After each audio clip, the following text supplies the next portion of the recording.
La pandemia de COVID-19 provocó que se perdieran más de 1.800.000 empleos. Sin embargo, más de un 60% de los trabajadores ve con optimismo su futuro laboral en 2021. Esto, sumado a otros indicadores como el IMASEC, nos hacen ver con más esperanza este año que recién comienza. Rodrigo Vera, gerente general de LabLab, nos entregó su visión sobre este y otros asuntos en nuestra sección Mentores.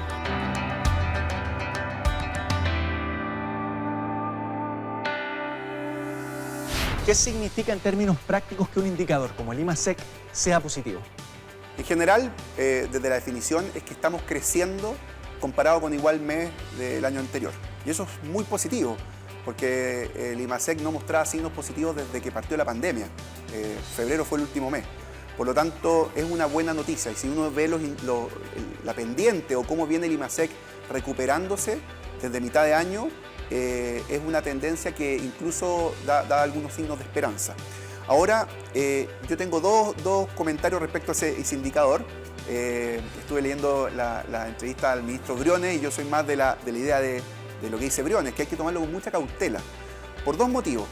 Uno, como nos comparamos con igual mes del año pasado, hay que recordar que nos estamos comparando con un noviembre post-estallido social. El IMASEC el año pasado cayó más de 3 puntos. Por lo tanto, ya no estamos comparando con un noviembre malo o no tan bueno, se podría decir. ¿Ok?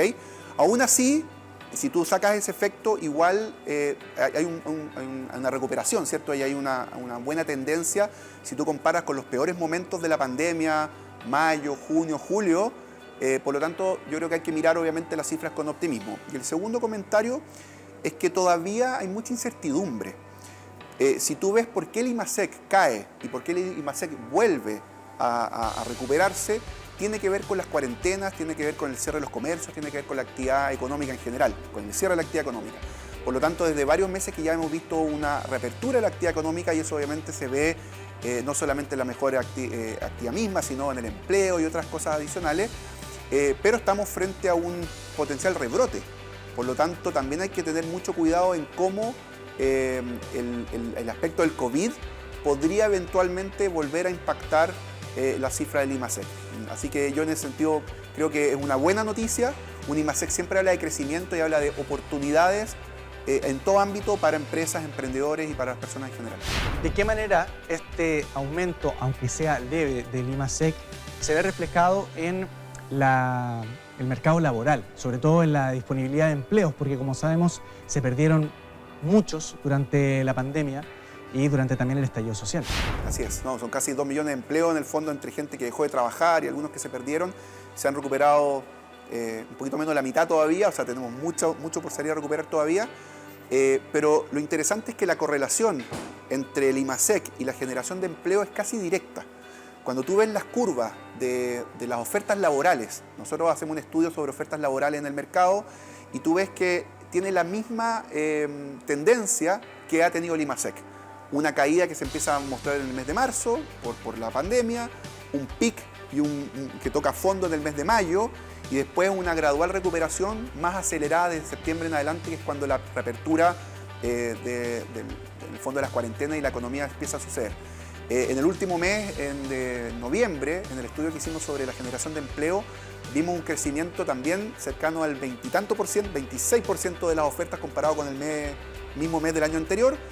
Recordad que también nos comparábamos con un noviembre post-estallido, donde también sufrió el empleo el año pasado, pero aún así son noticias positivas, sobre todo para el sector del comercio y para el sector en general de bienes.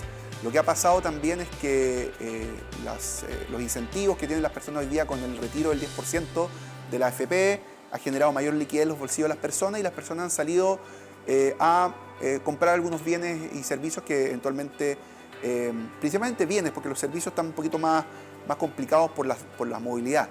Y así tú ves como el retail, empresas de consumo masivo, han tenido un crecimiento importante, explican gran parte el IMASEC y también explican en gran parte el crecimiento en general que estamos viendo en las ofertas laborales.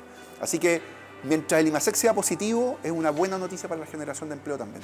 ¿Qué consideraciones debería tener, sobre todo, por ejemplo, un emprendedor, alguien que tiene una pyme, a la hora de contratar a una persona que tenga nuevas habilidades, que haya hecho algo productivo durante su tiempo como desempleado? ¿A qué debe fijarse ese empleador? Mira, las recomendaciones y las consideraciones son las mismas que han existido toda la vida a la hora de contratar a una persona, si tú quieres una persona exitosa en tu equipo. Pero creo que ahora, en este momento en que estamos hoy día, y sobre todo para los emprendedores, se hacen más relevantes e importantes en tomarlas. Y tiene que ver con que cuando tú contrates a alguien, lleva el proceso como si fuese el proceso más importante que estás llevando hoy día en tu empresa. Pasa que muchas veces las empresas toman decisiones y hacen muchas evaluaciones cuando tienen que invertir en un activo o cuando tienen que pedir un préstamo y cotizan, etc. Pero a la hora de contratar a una persona, a veces no se toman con la importancia que debería tomarse. Tú sabes que hay un estudio que dice que en Estados Unidos que 1 de cada 3 contrataciones no fue exitosa, fue defectuosa. O sea, un 33% de falla en estudios en Estados Unidos dicen que es la falla de contratación.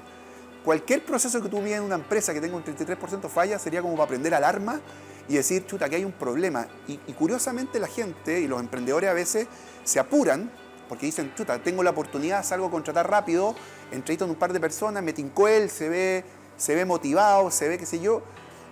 La recomendación que yo les puedo dar es que vean el proceso de reclutamiento de personas como un proceso estructurado y sobre todo con mucha data, muy científico.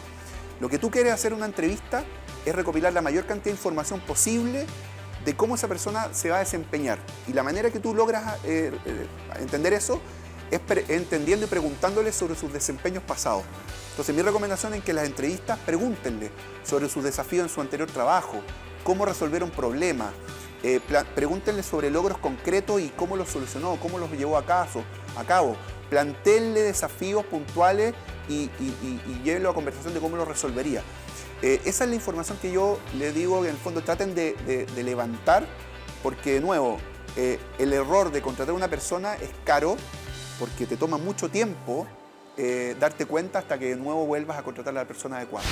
Y Rodrigo, ya para ir cerrando, ¿cuáles serían los beneficios de una persona natural que probablemente ha trabajado en varias organizaciones más grandes en su carrera de trabajar en un emprendimiento o en una pyme? Los emprendimientos tienen ventajas que no todo el mundo ve. La primera es el trabajar en incertidumbre. Los emprendimientos en general están creciendo, ¿cierto? Por algo se llaman emprendimientos. Si ya hubiesen crecido, hubiesen encontrado la fórmula mágica, serían una empresa más grande.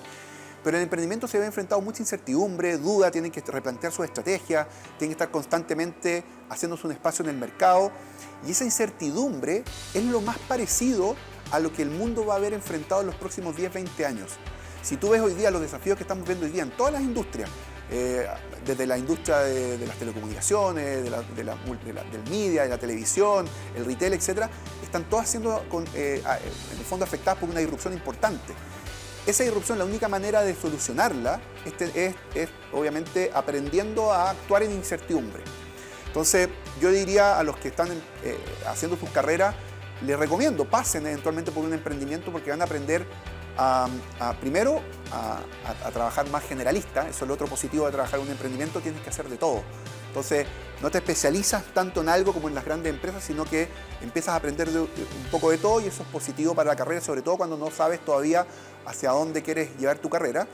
Aprendes a trabajar en incertidumbre y lo otro importante en los emprendimientos es que las cosas suelen tener un impacto mucho más grande sobre el resultado de la empresa. Por lo tanto, la satisfacción y el logro de aportar a una misión, tú lo sueles ver mejor en un emprendimiento que en una mega empresa donde el impacto a veces es más marginal y tú no logras verlo en un ámbito mucho más general.